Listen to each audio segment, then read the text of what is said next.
I couldn't believe my eyes. Simone, my spouse for 5 years, was shirtless on the lap of a guy in the hot tub below. Their expressions made it evident they were engaging in lovemaking activities. Fuming, I angrily filmed a brief video with my phone. Although I contemplated changing into swim trunks, I decided against it, opting to sit in the room, pondering why she didn't want me at the party. Working as a secretary for SG Funds, a hedge fund company, for about a year, she seemed genuinely happy. Now, the reason behind her contentment became clear. Earlier that week, I came across a text on her phone regarding a company Christmas party with a +1 invitation. When I brought it up, she attempted to dissuade me, expressing concerns about potential boredom amidst financial experts discussing money. Puzzled, I inquired if she felt ashamed to be seen with me. She reassured me, noting it wasn't about embarrassment, but the anticipated dull discussions about money at the event. The monthly parties hosted by her company were typically for staff only, leading to Simone being away until late at night or the next day. I never made a fuss about it before, but now I gained insight into what unfolded at these events. My response was an understanding acknowledgement. She then mentioned that if I chose to attend, I should ensure my tux was cleaned. However, she cautioned me, expressing doubt that I would find the event enjoyable. On the day of the party, she suggested I bring swim trunks, and I questioned the appropriateness of swim trunks for a December Christmas party. She explained that they usually end up in her boss's penthouse after the main party, which has a nice hot tub. I acknowledged this information, and she admitted that they do this pretty much every time. She then requested that I promise to be on my best behavior that night, to which I assured her that I always am, though it didn't sound promising. Curious, I asked why she was sharing this information with me. She explained that these parties could get quite wild sometimes, and she didn't want me to get upset, mentioning that the guys there are quite friendly and can get pretty handsy. I inquired about potential issues, stating that as long as everything passes the husband test, there shouldn't be any problem. In response, she smiled and kissed me on the cheek without verbalizing anything. At the main party, Simone introduced me to her friend Linda, stating that I was her husband. Linda smiled at me and questioned the term husband, suggesting that it was going to be fun, and referring to Simone as a wild and crazy girl. Wondering about the meaning behind Linda's comment, Simone smiled and giggled. She informed me that she needed to go mingle, and instructed Linda to accompany her to get something to drink, specifically asking for wine. Without giving me a backward glance, they left. I went to the bar, ordered her wine, and got a beer for myself. Despite scanning the area, Simone was nowhere to be found. I searched for her but found no trace. After half an hour, I settled at an empty table, hoping she'd come looking for me. Meanwhile, I observed the lively dance floor, feeling ignored as people walked around me, as if I were invisible. It seemed she was right. I wasn't having any fun, and I grew increasingly frustrated that my wife had abandoned me. After nursing my beer for a couple of hours, I decided to call it quits. If Simone wasn't going to spend time with me, I'd head home and leave her with her friends. As I walked to the entrance, Simone and Linda approached with 3 other guys, one with his arm around Simone's waist. Simone skipped introductions, expressing a slightly intoxicated greeting of, "Oh, there you are." When she kissed me, I detected the taste of tequila and something else. I mentioned that I was about to go home since she had abandoned me 2 hours ago, asking where she had been. Simone blushed, avoiding eye contact as the guys smirked, and I chose not to confront them. Linda explained that they had been having a few shots. Simone looked puzzled at Linda's explanation, leaving me curious about the situation. I asked Simone about the shots, mentioning the taste of tequila and something else. She dismissed it, saying they were heading to Ben's place where the hot tub was warming up, and she asked if I was ready. I replied affirmatively and inquired if I would get to spend some time with her or if she planned to abandon me again that night. She assured me not to be silly and mentioned that I would see her later. She decided to ride with Linda and the guys, suggesting it was okay if I followed. I suggested she ride with me, but one of the guys grabbed Simone's hand and pulled her away, irritating me even more. They left, with Simone and Linda following the guys, and laughter echoed as they departed. I got my car and followed them. Upon arrival, I saw Simone in a bikini, leaving me puzzled. When we got there, Simone was already in the hot tub with the 2 guys, later revealed as Ben and Dale, the senior partners in the firm. They seemed like nothing more than wealthy frat boys. After they went outside, Linda approached me and asked if I thought we could get together later tonight. I responded by asking what made her think I would be inclined to do that, emphasizing that I'm married. She expressed surprise, mentioning that she thought we had an open marriage based on Simone's interactions with other guys, especially the way Simone had kissed me earlier. Confused, I inquired about what she meant by the way Simone had kissed me earlier. Linda revealed that Simone had already been with Ben and Dale. Disgusted, I felt a wave of nausea, and Linda's expression changed as she realized my shock. She exclaimed, "Oh my God, you didn't know, did you?" I admitted that I didn't and asked how long this had been going on. Linda disclosed that it had been happening ever since Simone joined the company over a year ago. Shocked, I processed the information, realizing that Simone had been involved with them the entire time, and I had no idea. I questioned if that was what she was doing at the party. Linda disclosed that Simone had been involved with 2 guys and a few others, expressing apologies and assuming I knew about it. She reassured me that Simone genuinely loved me, to which I replied sarcastically, expressing skepticism about feeling the love. Linda suggested I go upstairs and change, hoping Simone would keep herself under control with my presence. I scoffed at the suggestion, but headed upstairs. That's when I saw her with those 2 guys. Despite my love for her, I found it intolerable and decided to confront her, going downstairs.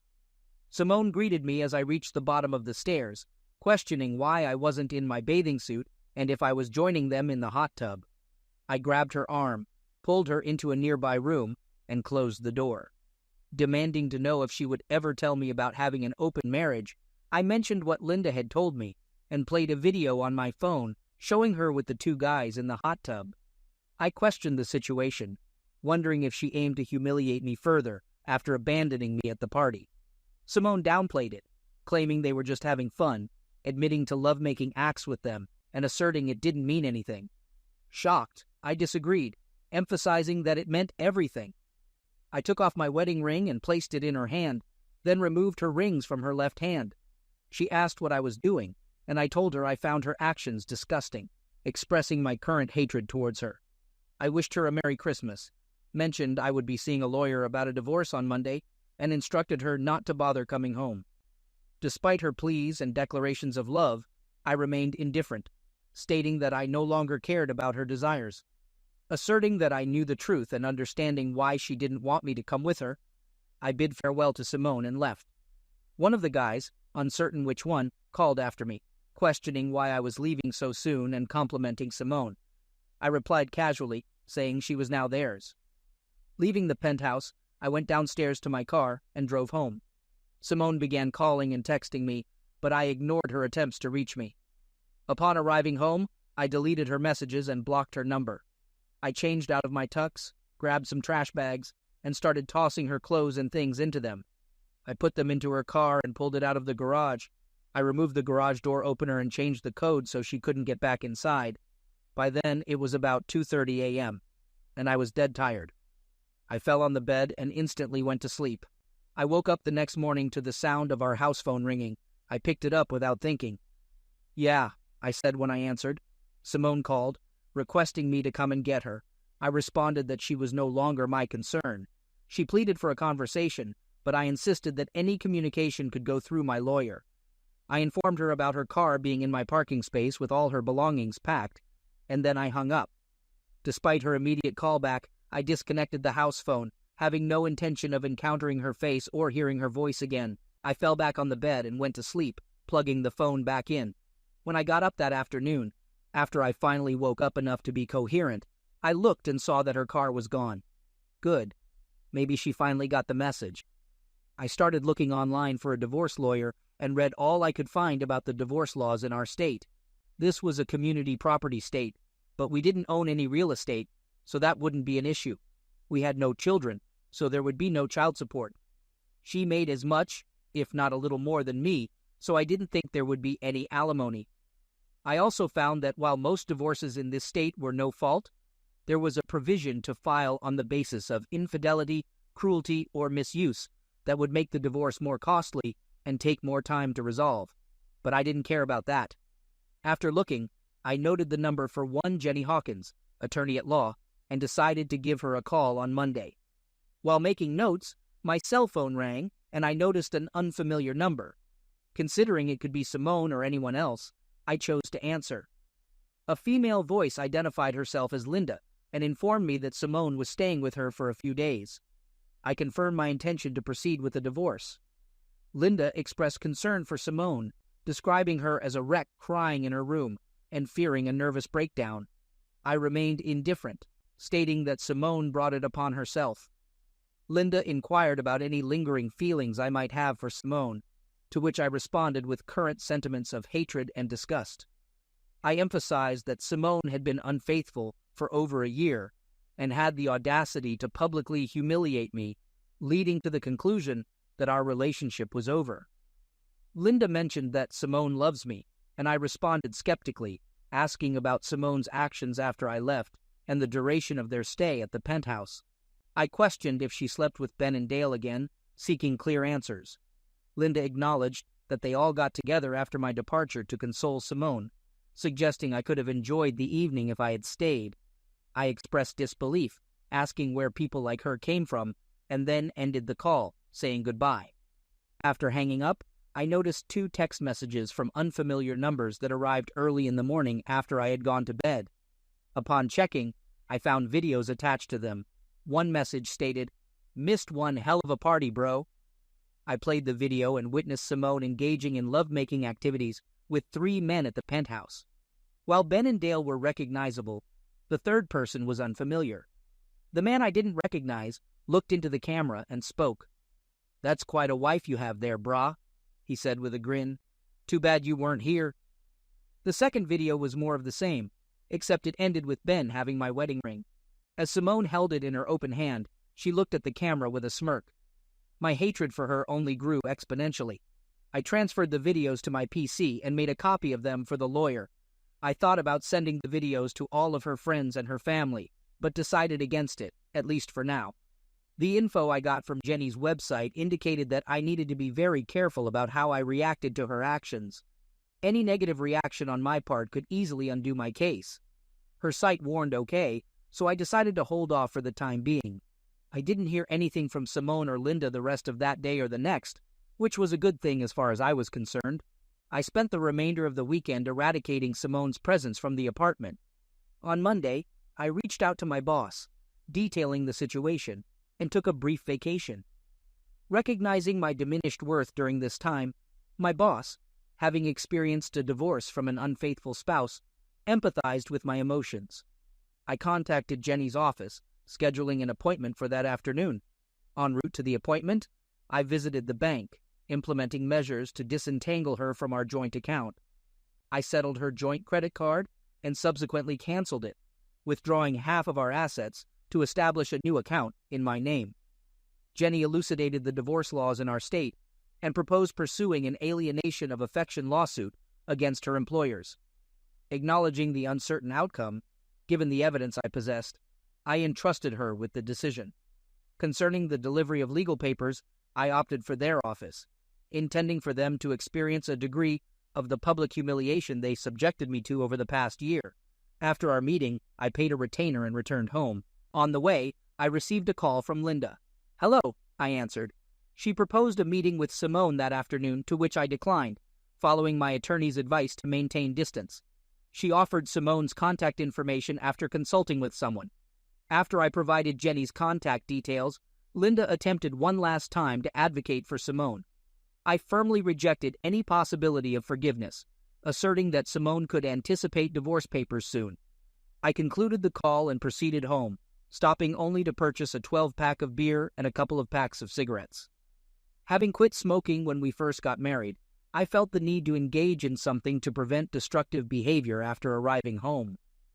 The house phone rang, and when I answered with a greeting, Ben Carlson, my wife's employer, identified himself. Recognizing his voice from the party and noting a more professional tone, I acknowledged knowing who he was and asked about his intentions. Ben expressed awareness of my upset feelings about the events on Friday and claimed that they thought I was okay with my wife's activities at company gatherings. I questioned if he knew she was married during all this, and he admitted yes, but explained that Simone had told them we had an open marriage, and he assumed I was okay with it. I pointed out that he never bothered to ask me about it and inquired about the videos they sent me on Friday night. Ben stated that the videos were Simone's idea and apologized, expressing regret for the situation. He asked if there was anything he could do to make it up to me, to which I responded by outlining my terms. I mentioned my intention to kick his balls into the middle of next week after he testifies against her in court, and the plan to sue him for alienation of affection. I made it clear that if he wanted to make amends, he should accept my terms without any argument and asked if he had anything else to add. He inquired if I was truly suing them, and I affirmed, emphasizing their violation of their own morals clauses over the past year while destroying my marriage. He dismissed it, claiming it was all in fun, and they never intended to ruin my marriage.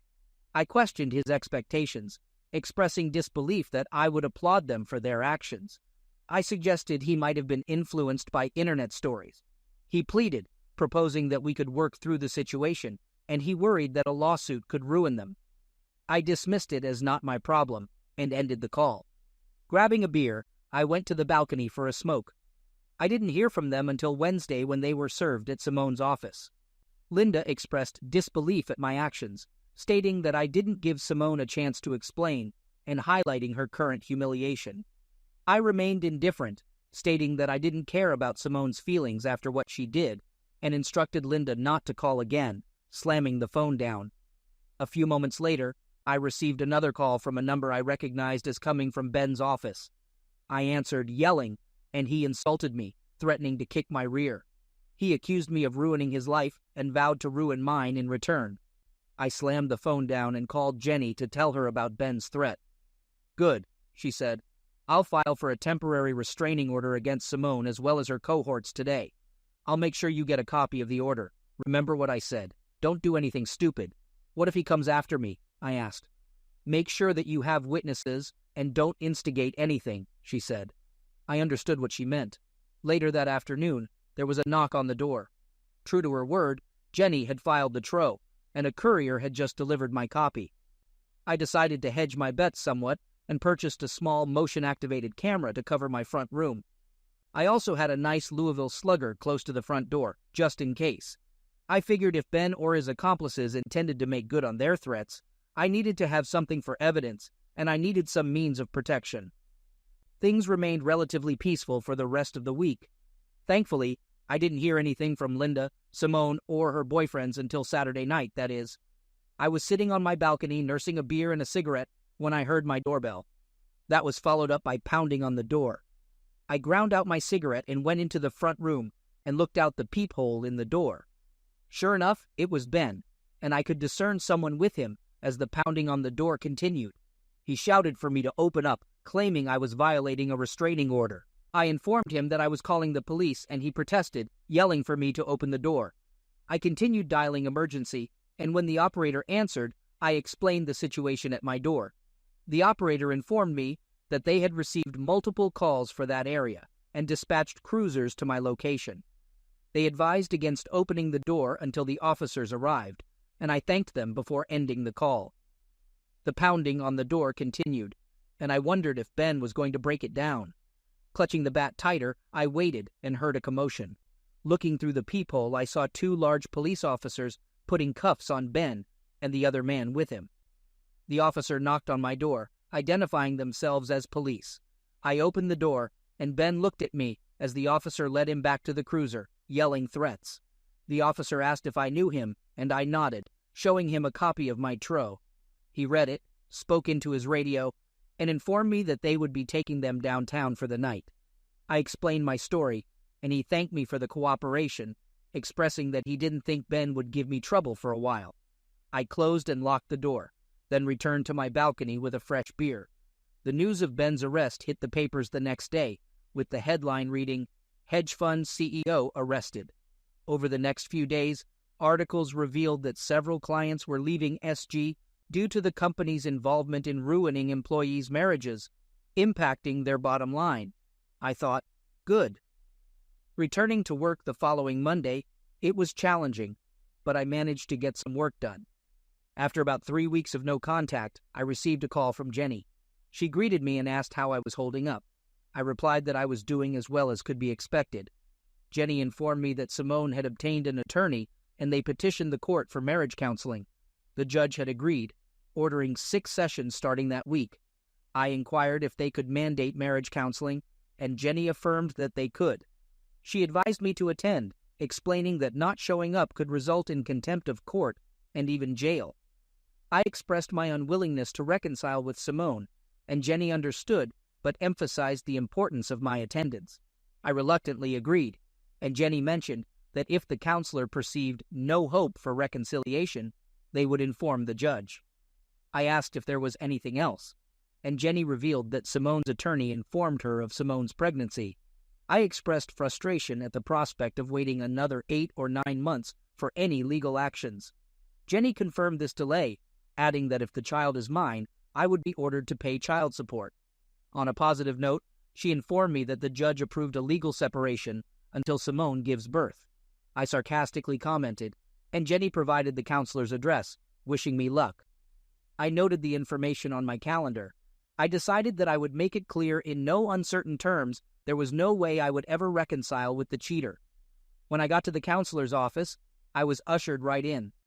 A somewhat older woman looked at me over her glasses. Simone sat across from her in a love seat, looking somewhat forlorn. I had a very bad feeling about this. The counselor, Dr. Abigail Farnsworth, introduced herself and suggested I sit next to Simone on the love seat. Opting for a smaller wooden chair at a 45-degree angle to the love seat, I expressed my lack of choice in being there. Dr. Farnsworth acknowledged this but conveyed her satisfaction that I attended. She then turned to Simone and inquired about her hopes for the sessions. Simone expressed her desire to reunite with me, emphasizing the upcoming baby and the wish to be a family again. I reacted with derision, and Dr. Farnsworth turned to me, asking about my expectations. I responded, expressing my desire for her to understand that reconciliation was not on the table, nodding in Simone's direction. I noticed Simone recoiling at my statement. Dr. Abigail nodded in response to my statement about not reconciling for the sake of the child. She asked if I would consider it for the child's sake, to which I reiterated my doubt about being the father and my commitment to support the child if it turned out to be mine. However, I firmly stated that reconciliation with Simone was out of the question. In response to her repeated question about the child's sake, I took out my phone and showed Abigail the videos that were sent to me, hoping to convey the depth of betrayal. She appeared disgusted after watching them, and as I put my phone away, I remarked on her marital status. I questioned how she would feel if the roles were reversed, and it was her husband in those videos, emphasizing the continuous betrayal over more than a year, and even in front of her. She insisted that the focus should be on the two of us and the upcoming child. I informed Dr. Abigail that Simone had a child to consider, expressing my doubt about being the father and expressing a desire for answers from Simone. Abigail, after a moment of consideration, nodded and suggested Simone owed me some answers. Simone, looking down and appearing sheepish with a face burning in embarrassment, finally looked up and agreed to provide answers. Abigail then gave me the opportunity to speak, and I turned back to Simone. I inquired if she knew what was going to happen on the night of the party, and she affirmed. I asked if that was the real reason she didn't want me to go, and she admitted it. Reflecting on the terrible experience, I accused them of planning to humiliate me, to which she reluctantly agreed. I further questioned if the intention was to humiliate me even more at Ben's place, and she confirmed it, appearing sheepish. I questioned Simone about the duration of her involvement with the other men at SG, and she admitted it had been ongoing since she joined the company. Puzzled, I asked for the reason behind her actions, to which she casually replied that she enjoyed it, finding it fun, naughty, and exciting, making her feel handsome. When I inquired about the number of men she had been with, excluding me, she nonchalantly mentioned around 4 or 5 dozen. I expressed shock at the revelation, emphasizing the potential risks of venereal diseases. Outraged, I asked if she knew the father of the child she was carrying, and she admitted uncertainty. Confronting her expectation for me to raise and financially support the child, I criticized her, stating my lack of love for her anymore and expressing strong resentment, even hoping for a negative outcome. Simone and the others appeared shocked by my words, and Simone seemed on the verge of tears, though my anger remained unabated. In my attempt to inflict more emotional pain, Abigail intervened, signaling that I had made my point. I rejected the notion that I was discarding 5 good years of marriage, attributing the breakdown to Simone's infidelity. I contested the characterization of our marriage as 5 good years, emphasizing that the last year wasn't genuine, especially after Simone's admission of involvement with 48 to 60 men and uncertainty about the paternity of her child. Abigail concluded the session, stating her intention to conduct individual sessions with each of us before determining the next steps. We scheduled our appointments for the next week and left. Simone called out to me in the parking lot, but I ignored her and went to my car. Observing Simone sobbing over her steering wheel as I drove away, I harbored a sense of satisfaction, thinking it was fitting for her to experience some emotional pain. Later that night, I received an enraged call from Linda, blaming me for Simone's condition.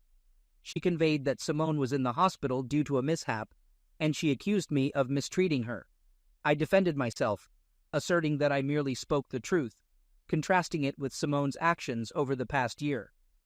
Linda questioned my apparent lack of concern for Simone being in the hospital, to which I responded indifferently. She criticized me as a loser and emphasized that I should at least provide insurance information, as Simone was still legally my wife, and I would be responsible for the bills.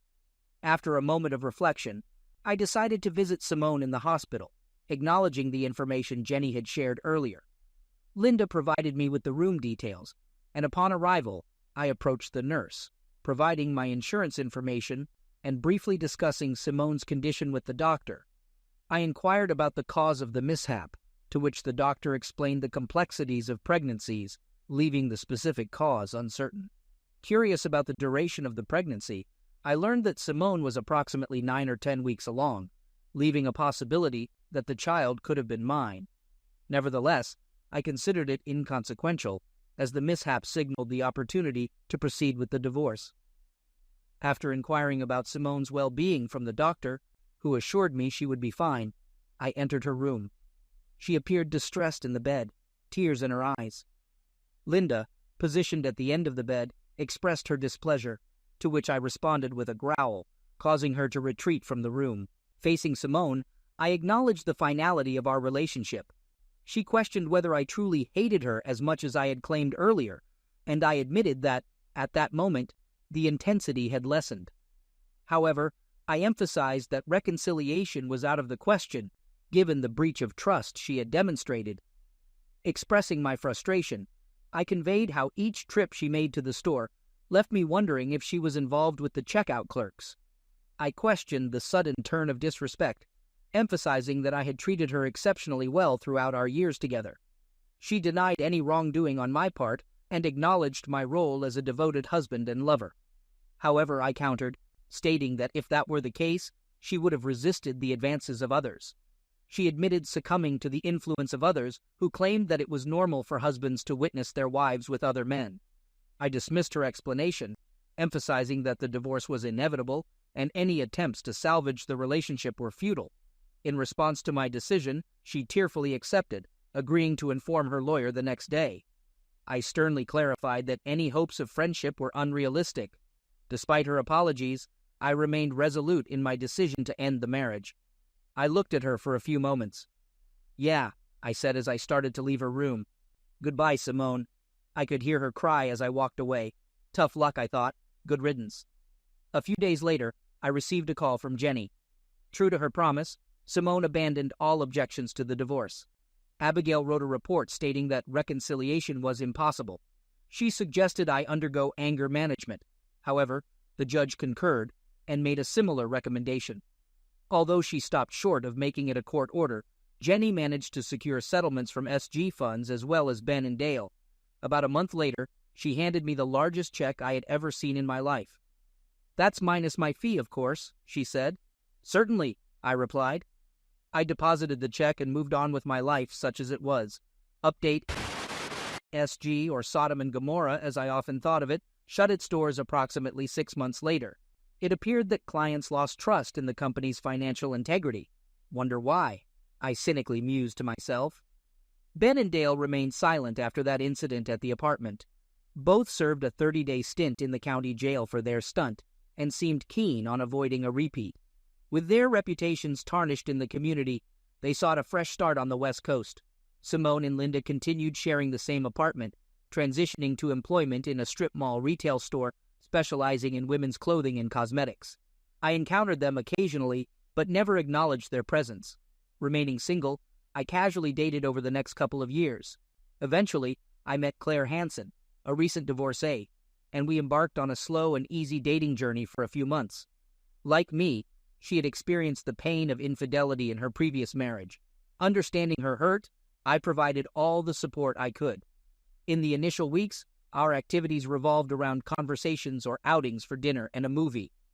Recognizing her vulnerability, I took the time to engage in comforting activities such as holding hands and enjoying leisurely strolls through the park.